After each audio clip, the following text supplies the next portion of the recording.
Bong crop ករណីជួញដូរនិងប្រើប្រាស់ដោយខុសច្បាប់នៅសារធាតុញៀនកាលពីថ្ងៃទី20ខែសីហាឆ្នាំ2026វេលាម៉ោង 14:30 នាទីនៅចំណុចក្រុមទី10ស្ថិតនៅភូមិអូស្ងាត់ឃុំសន្តិភាពស្រុកសំពៃលូនខេត្តបាត់ដំបងកម្លាំងផ្នែកប្រឆាំងគ្រឿងញៀននៃអធិការដ្ឋាននគរបាលស្រុកសំពៃលូនបានចលប័តក្នុងភូមិសាស្ត្រខាងលើបង្ក្រាបករណីជួញដូរនិងប្រើប្រាស់ដោយខុសច្បាប់នៃសារធាតុញៀនចំនួន1ករណីក្នុងបទល្មើសជាក់ស្ដែងនិងខាត់ខ្លួនជនសង្ស័យបានចំនួន2នាក់មានឈ្មោះដូចខាងក្រោម1ឈ្មោះមានធីភេទប្រុសអាយុ29ឆ្នាំមានទីលំនៅភូមិអូស្ងាត់ឃុំសន្តិភាពស្រុកសំពៃលូនខេត្តបាត់ដំបង2ឈ្មោះស៊ីមសលភេទប្រុសអាយុ38ឆ្នាំមានទីលំនៅភូមិត្រពាំងប្រលិតឃុំសន្តិភាពស្រុកសំពៃលូនខេត្តបាត់ដំបងវត្ថុតាំងចាប់យកឲ្យរួមមាន1ម្សៅក្រាមពណ៌សថ្លាច្រកក្នុងថង់ផ្លាស្ទិកពណ៌សថ្លាចំនួន1ថង់និងច្រកក្នុងទុយោចំនួន9កំណាត់ទុយោសង្ស័យមានសារធាតុញៀន2ថង់សម្រាប់ច្រករំលែកគ្រឿងញៀនលក់និងសម្ភារៈសម្រាប់ប្រើប្រាស់គ្រឿងញៀនមួយចំនួន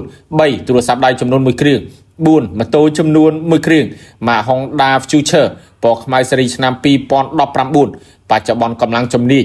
បាននឹងកំពុងរៀបចំកសាងសំណុំរឿងបញ្ជូនទៅស្នងការដ្ឋាននគរបាលខេត្តចាត់ការតាមនីតិវិធី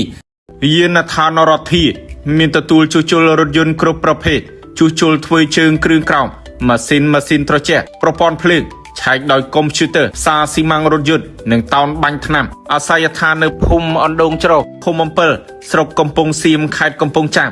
លេខទូរស័ព្ទទំនាក់ទំនង012 202 906 069 51 31 92 097 92 04 242